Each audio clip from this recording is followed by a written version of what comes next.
Welcome back મિત્રો. તમને લોકોને એક સવાલ થતો હશે કે કઈ ત્રિફલા લેવાથી સૌથી સારું રિઝલ્ટ મળે. તો આજે આપણે એના વિશે વાત કરીશું.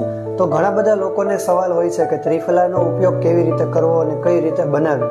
તો એમાં આમળા, બેરડા, હરડે ત્રણે જે કન્ટેન્ટ છે એનું જે અનુપાત કઈ પ્રમાણે હોવી જોઈએ એના વિશે આપણે વાત કરીશું. તો આપણા આયુર્વેદમાં અષ્ટાંગ હૃદયમની અંદર મહર્ષિ વાઘભટ્ટે સમજાવેલું છે એ પ્રમાણે જો આમળા જે છે એ 300 ગ્રામ હોવા જોઈએ, બહેડા 200 ગ્રામ હોવી જોઈએ અને હરડે 100 ગ્રામ હોવી જોઈએ. તો આવી રીતે 1:2:3 ના રેશિયોમાં જો બનેલી ત્રિફલા હશે ને તો જ તમારા શરીરમાં સૌથી સારામાં સારું રસાયણ તરીકે કામ કરે છે.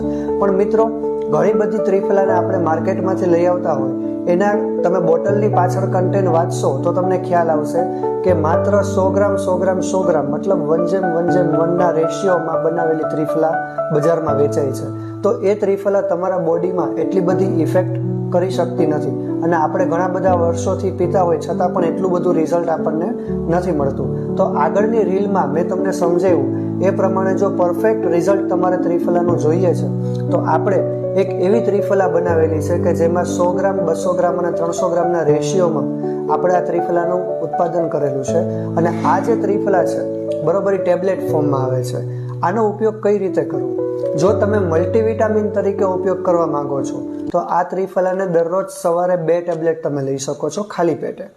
જો તમે એને પાચક તરીકે કામ કરાવવું છે, બરાબર, વેઇટ લોસ માટે કામ કરવું છે તો આ ત્રિફલાને તમે બપોરે જમ્યા પછી પણ લઈ શકો છો. અને જો તમારે રેચક તરીકે કામ કરવું છે, કબજિયાત સાફ કરવી છે, બોડીને ડિટોક્સ કરવું છે તો આ ત્રિફલાને રાત્રે સૂતી વખતે તમે યુઝ કરી શકો છો. 3 ટાઈમની અંદર ઉપયોગ કરવાથી 3 ટાઈમના અલગ અલગ ફાયદાઓ આ ત્રિફલાના છે. એટલી ઉત્તમ ઔષધિ છે આ ત્રિફલા. કોઈ પણ વ્યક્તિ લઈ શકે છે. આમાં કોઈ બંધારણ કોઈ બાંધવામાં આવતું નથી. Thank you very much.